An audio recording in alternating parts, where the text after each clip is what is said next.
Machines were already slowing down. The room was cold, the kind of cold that settles into your bones and stays there. Outside, snow covered the mountains surrounding Fort Carson, Colorado, in a thick, heavy silence, as if the earth itself knew something sacred was happening inside those walls. The fluorescent lights above hummed softly. The steel table gleamed beneath them. And on that table, breathing in shallow, broken whispers, lay a 7-year-old Belgian Malinois named Valor. His dark eyes were half open. His chest rose and fell with terrible effort.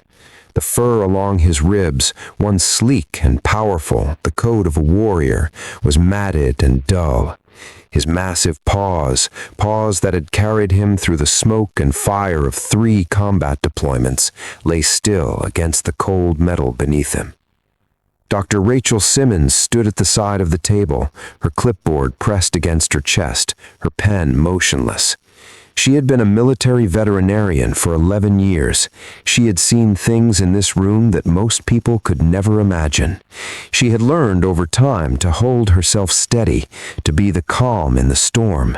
But tonight, her hands were trembling, because standing beside that table, pressed so close to Valor that her uniform touched his fur, was Staff Sergeant Maya Calloway, and Maya was falling apart. Not the way people fall apart in movies, not dramatically, not loudly. Maya was falling apart the way soldiers do, quietly, completely, from the inside out. Her jaw was tight. Her shoulders shook with the effort of holding herself together.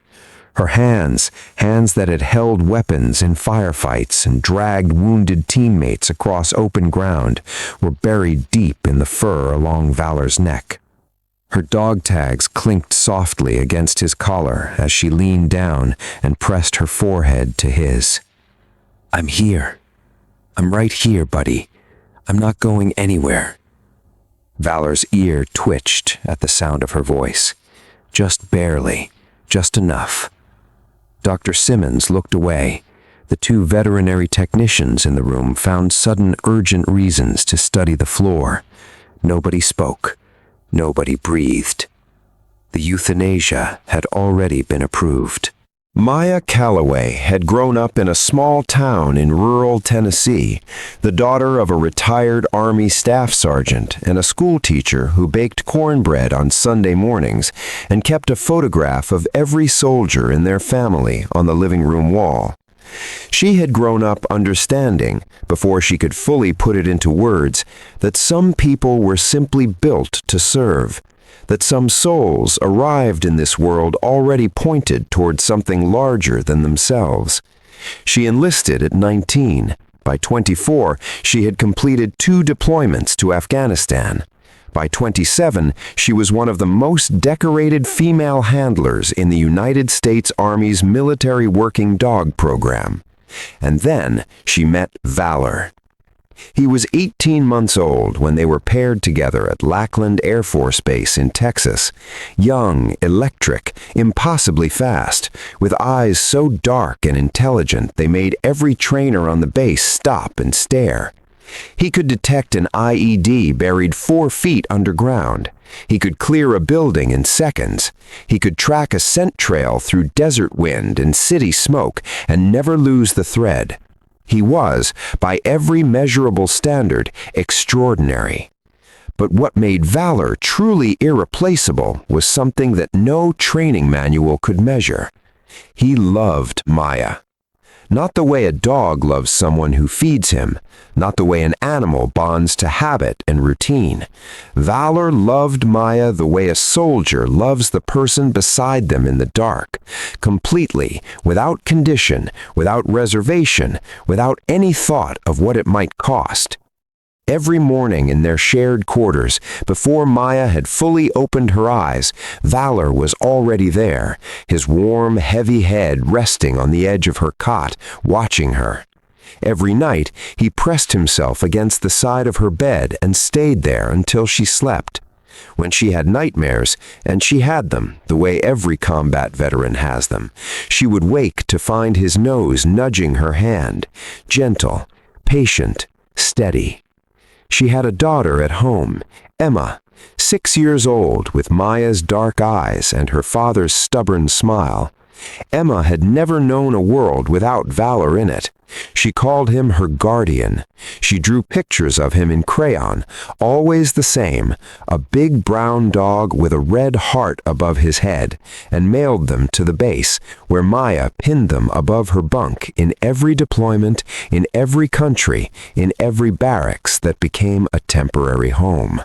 The last drawing Emma had made before this deployment showed Maya and Valor standing together under a yellow sun, with the words written in a 6-year-old's careful, crooked letters, "Come home, both of you." Maya had kept that drawing in the left breast pocket of her uniform, right above her heart.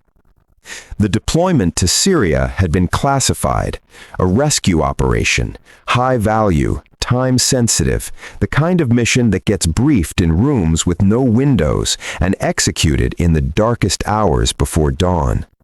Maya's unit had been moving through a narrow corridor between two bombed-out structures when the ambush began. The world exploded. Gunfire tore through the air from 3 directions. The team scattered. Valor was already moving, ahead of everyone as always, sweeping the ground, reading the air, his body a dark and fluid shape in the chaos. Maya was calling commands through the noise. Her team was returning fire. The smoke was everywhere. And then, in a single fraction of a second, Valor did something that nobody saw in the moment.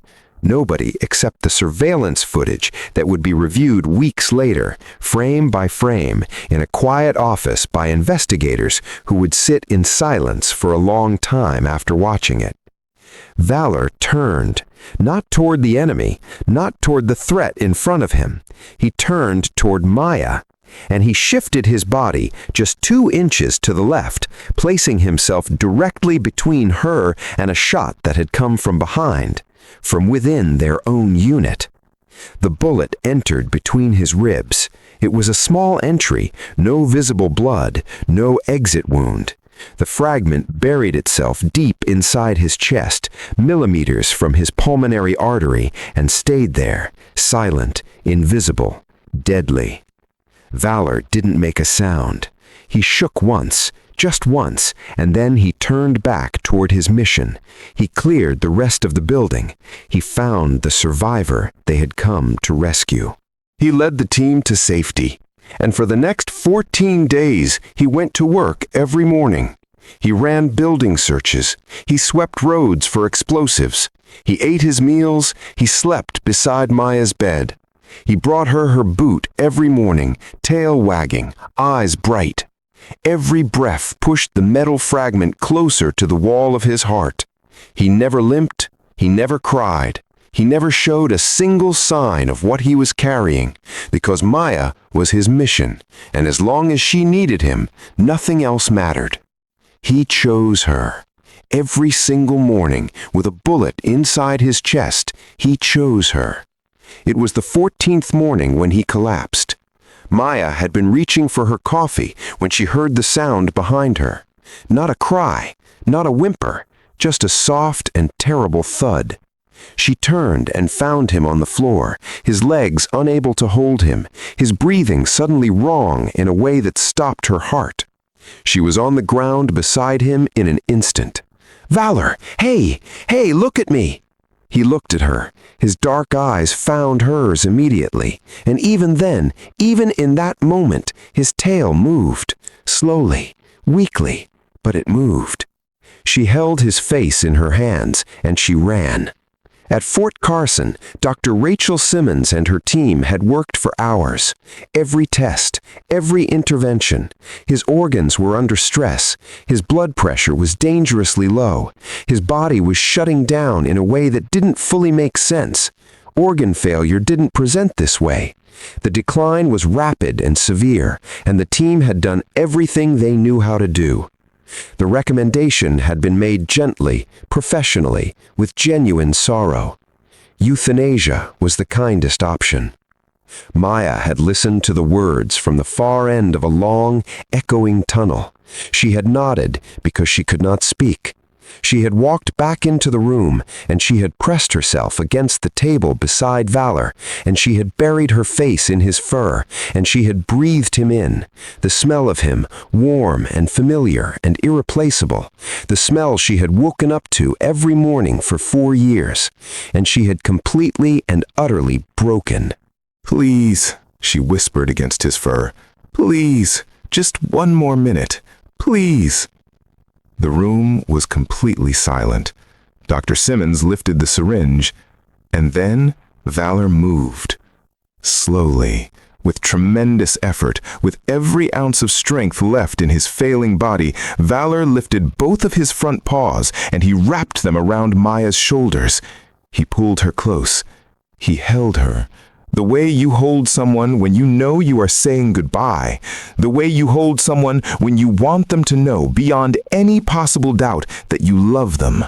His body shook with the effort, and down his dark muzzle, something that no one in that room had ever seen before, 2 slow, quiet tears ran down his face. He refused to let go. Dr. Simmons's hand stopped in midair. She stood there with the syringe motionless, and her own eyes filled, and she looked at this animal, this warrior, holding the woman he had protected across 3 continents and 14 days of silent agony, and something shifted in her chest. Something professional became something human. Something didn't feel right. She set down the syringe. "Wait," she said quietly. "Something is wrong. The pain response is not consistent. It's too localized." She ordered an emergency scan. The room held its breath. The image appeared on the screen, and Dr. Simmons went very still. Lodged between Valor's ribs, 4 millimeters from his pulmonary artery, was a fragment of a bullet. She called for Dr. James Harlow, a military trauma surgeon with 20 years of combat medicine behind him, who was flown in within hours. He studied the scan in silence for a long time. When he spoke, his voice was measured and careful. "The odds are not good," he told Maya. "One wrong movement and he bleeds out in seconds, but I want to try." Maya looked at him steadily. Her eyes were swollen. Her hands were clasped in front of her so tightly her knuckles had gone white. "Try," she said. "Please." The hallway outside the operating room was the loneliest place Maya Calloway had ever stood. Soldiers had gathered. Word had spread through the base the way it always does, quietly, through channels that have nothing to do with official communication, and they had come.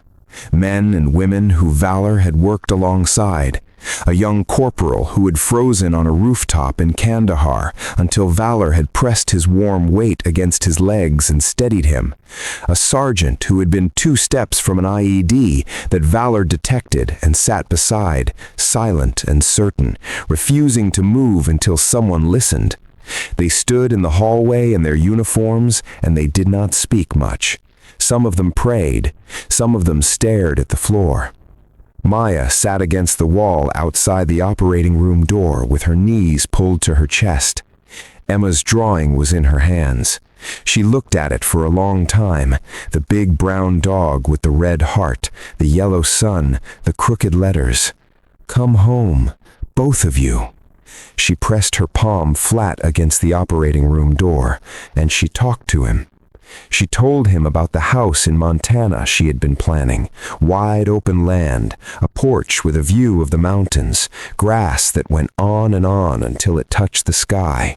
She told him he could run there, no vest, no mission, no war, just open air and the smell of pine and all the time in the world.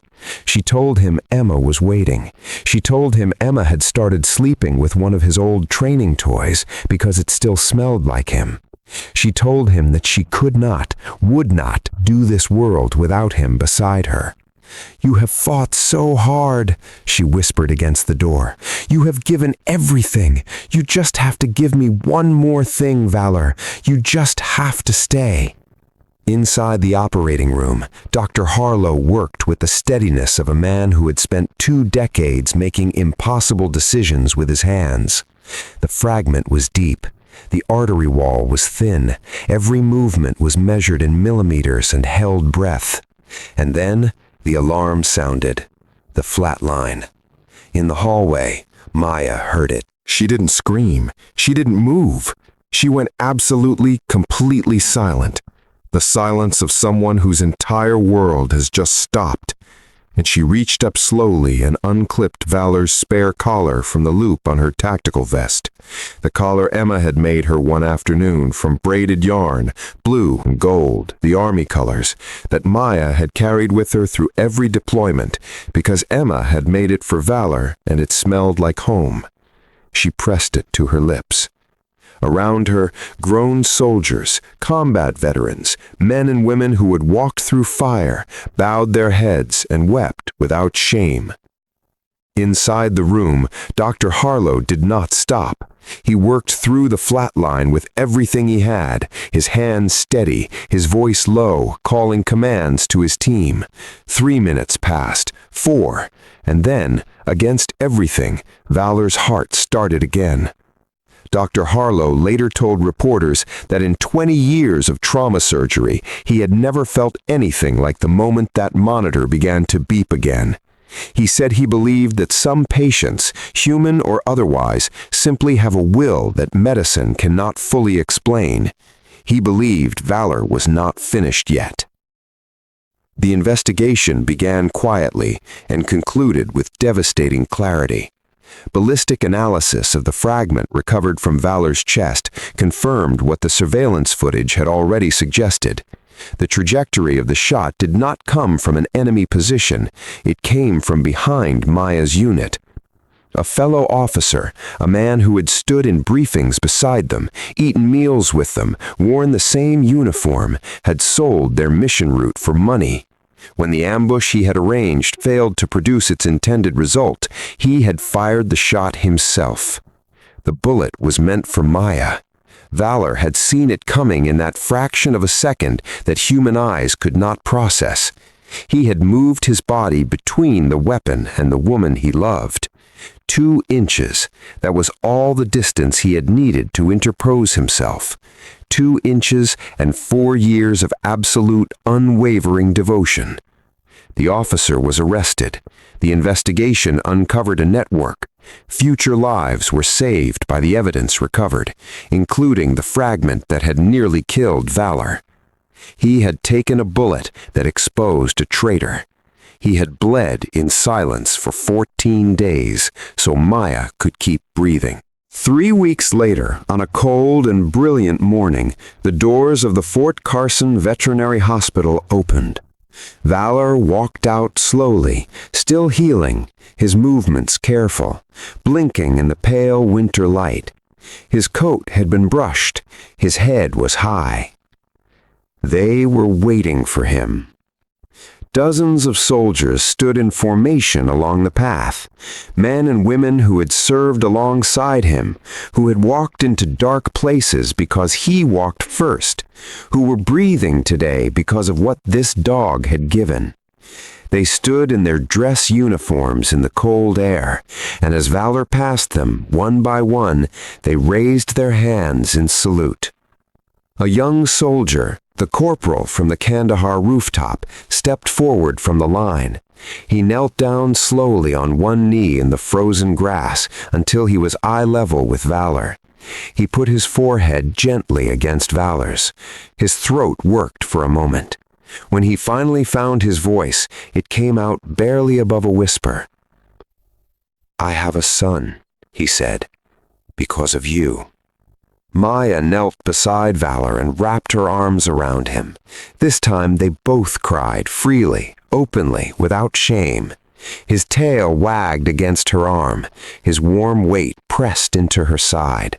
The same warmth, the same steadiness, the same unshakable love that had never once wavered, even when he was carrying metal against his heart.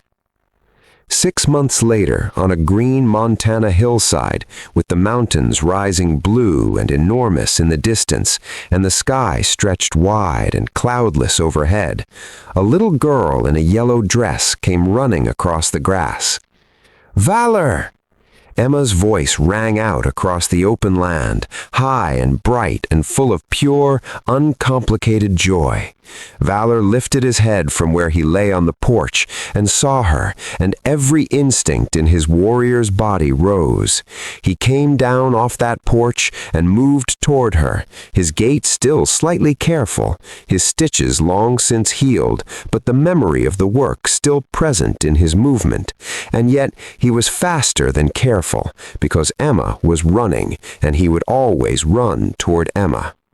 They met in the middle of the grass and crashed together in a pile of yellow dress and dark fur and laughter and small hands buried deep in his coat.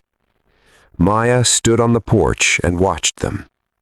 For the first time and longer than she could remember, she felt the tightness in her chest release, slowly, like a fist unclenching, and she laughed and cried at the same time, that particular combination of emotions that only arrives when something you were terrified of losing is suddenly, miraculously, undeniably still here. Emma looked up from the grass, her face flushed and grinning, her arms still wrapped around Valor's neck. "Mommy, is Valor happy now?" Maya watched him. No vest, no mission, no war, just open sky and green grass and a little girl who loved him. And she felt the answer move through her like light. "Yes, baby," she said softly. "He is finally free." Some wounds cannot be seen. Some sacrifices happen in a fraction of a second, in 2 inches of space, in a choice made so fast it bypasses thought entirely and comes from somewhere deeper than the mind, from the place where love lives, absolute and uncalculating. Valor did not take that bullet because he was trained to. He took it because Maya was his person. Because across 4 years and 3 deployments and every dark and dangerous place they had walked through together, she had become the center of his entire world.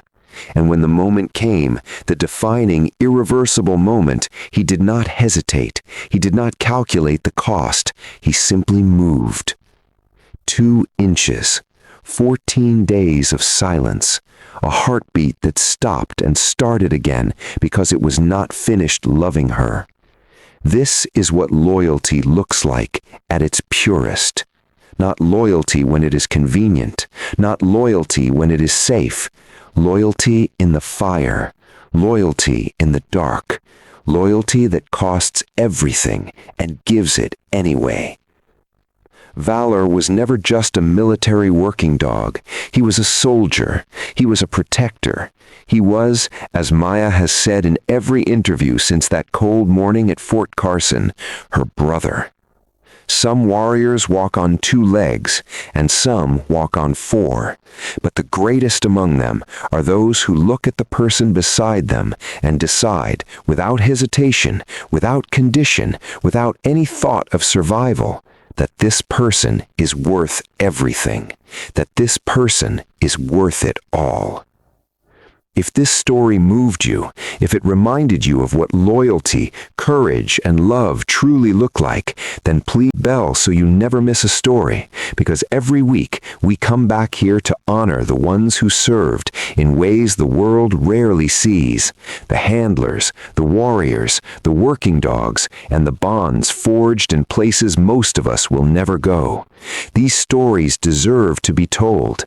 These heroes deserve to be remembered. And as long as you are here with us, we will never stop telling them.